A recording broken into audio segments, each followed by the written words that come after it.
তো চলুন বন্ধুরা, আর দেরি না করে চলে যাই ঘটনা। এই ঘটনাটি ঘটে 1991 সালে। অনেক আগেকার কথা। তখন রাস্তাঘাট সবকিছুই প্রায় মাটির ছিল। ঘটনাটি শোনা হচ্ছে আমাদের গ্রামেরই একটি মুরব্বী মানুষের কাছ থেকে। এই ঘটনাটি স্বয়ং চোখে দেখেছে এবং এই ঘটনাটির সাক্ষী তিনি তিনি আমাদের গ্রামে বসবাস করে, অনেক বয়স্ক মানুষ। চলুন আর দেরি না করে ঘটনায় চলে যাই। ঘটনাটি ঘটে অনেক আগে, আর এই ঘটনায় ভিক্টর হচ্ছে একটি ছেলে তাদের ফ্যামিলিতে একসাথে বসবাস করতে করতে এক সময় হঠাৎ করে ছেলেটা চেঞ্জ হয়ে যায়। আর বলে রাখি, ছেলেটার বয়স 15 থেকে 16 বছর বয়স হবে। ছেলেটা তার বাবা মার সাথেই একসাথে থাকতো। আর ওই সময়ে বিদ্যুৎ খুব একটা ছিল না, কারেন্ট ছিল না। তখন হারিকিন, ল্যাম্পো এইসব কিছু জ্বালাইতে হতো কেরোসিনের তেল দিয়ে। যখন এরকম একটা হঠাৎ করে পরিবর্তন ঘটনা শুরু হয়ে যায় ওই ছেলেটার মাঝে, তখন সবাই বুঝতে পারে এই ছেলেটার সাথে কোনো কিছু একটা ঘটতেছে। কেন, এই ছেলেটা চঞ্চল স্বভাবের ছিল, সবার সাথে হাসি খুশি কথা বলতো, কিন্তু এমন একটা সময় পর্যায়ে চলে যায় তখন ছেলেটা সবার সাথে কারোর সাথে কথা বলে না, চুপচাপ বসে থাকে, একা একা থাকতে ভালোবাসতো। বাবা মার সাথেও কথা কম বলতো। শুধু খাওয়ার সময় এমন ভাবে খাওয়া দাওয়া করতো, অদ্ভুত ভাবে দিনের মধ্যে 1 বা 2 বার খাইতো, সময় মতো খাইতেও না। কিন্তু তাকে যে ক্ষুধা লাগার যে একটা ভাব, মুখ চোখ শুকে যাওয়া, এসব কোনো কিছুই পরিবর্তন দেখা যায় না। এরকম ঘটতে ঘটতে এক সময় এক পর্যায়ে চলে যায় যে রাতে ঘুমানোর পর ওই ছেলেটা দেখে, মানে ওর মা দেখে বাসায় ওই ছেলেটা রুমে নেই, তার সন্তান নেই।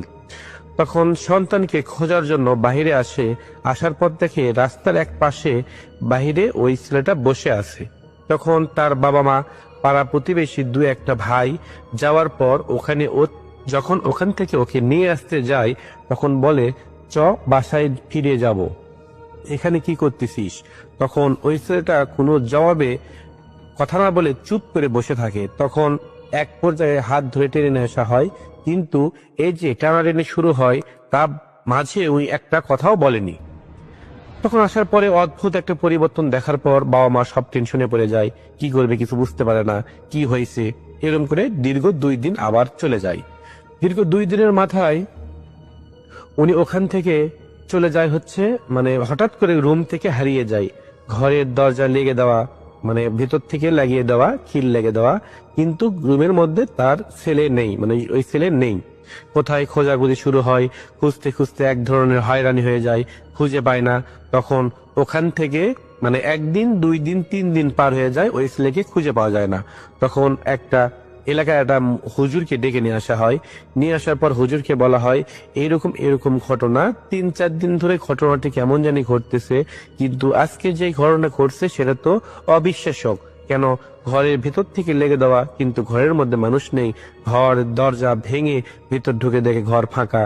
তখন হুজুর এই ঘরের মধ্যে বসে থেকে দোয়া দুরুদ পড়তে শুরু করে এবং বলে, আজকে মাগরিবের নামাজের পর আমি বলতে পারবো ঘটনা কি ঘটেছে। তখন হুজুর চলে যায় বাসায় থেকে, ছেলের নাম সবকিছু শোনার পর যাওয়ার পর ঠিক মাগরিবের নামাজের পর আবার হুজুর চলে আসে।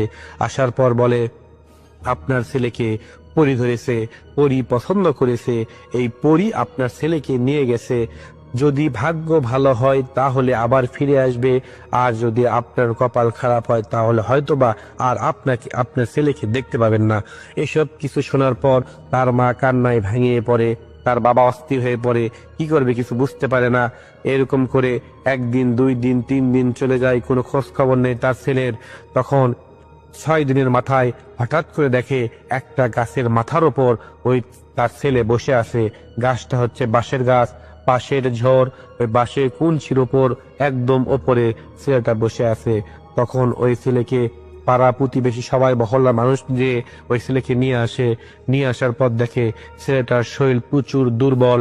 তাকে ঠিক মতো ঘুমানোর ওষুধ দেওয়া হয় এবং ভালো করে খাওয়ানো হয়। হওয়ার পর ওই ছেলে কথা বলে না, 3-4 দিন ধরে কথা বলেনি। এক সময় এক পর্যায়ে কথা বলতে শুরু করে, তখন ওকে একটা হুজুরের কাছে নিয়ে যাওয়া হয়, একটা কবিরাজের কাছে নিয়ে যাওয়া হয়। তো ওই হুজুরটা যখন ওই ছেলেটার মধ্যে দোয়া দরুদ পড়ে ফু দেয়, তখন কেমন জানি কিভাবে ওই ছেলেটা মনে হয় আকাশ দিয়ে উড়ে যাবে, এরকম করে লাভ দেয়। তার মানে ওই ছেলের শরীরে পরি হাজির হয়। পরি হাজির হওয়ার পর তখন হুজুর প্রশ্ন করে, তুমি কে, তুমি কোথায় থেকে আসছো, তুমি কি চাও এই ছেলের কাছ থেকে?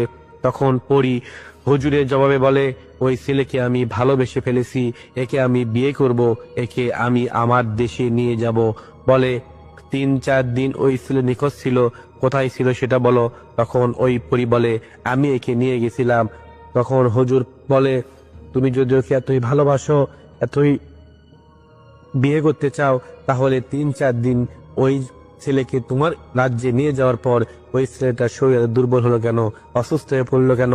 তুমি খাওয়াওনি, তুমি যত্ন নেওনি, তাহলে তুমি তো একে দিন দিন মেরে ফেলে দেবা, সেই ধান্দা শুরু হয়ে গেছে। তখন পরি বলে, না না, আমি একে কিছুই করব না, আমি একে ভালো করে যত্ন করে রাখবো। এই 3-4 দিন নিয়ে গেছি, উনি কিছু খাইতে চায় না, শুধু কান্না করে।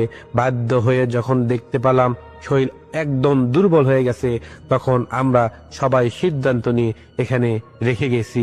তখন হুজুর বলে, তোমরা মানে কে কে কয়জন? তখন বলে, আমরা 5টা বান্ধবী, 5টা বান্ধবী মিলে ওকে পছন্দ করি। তখন হুজুর বলল, এরকম যদি হয় তাহলে ছেলে তো বাঁচবে না। তোমরা একটা পরিজাত জিন পরি হয়ে মানুষের জীবন নষ্ট করে দিচ্ছ, একটা মানুষকে শেষ করে দিচ্ছ, এটা কিন্তু তোমাদের ঠিক না।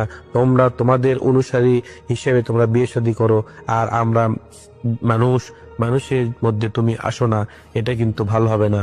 হুজুর বলে, তুমি যদি তাও না যাও, তাহলে আমরা তোমায় দিয়ে পাঠানোর ব্যবস্থা করে দেব, তোমার কিছু করার ব্যবস্থা করে করব। তখন ওই পরি বলে, আপনি কি করবে?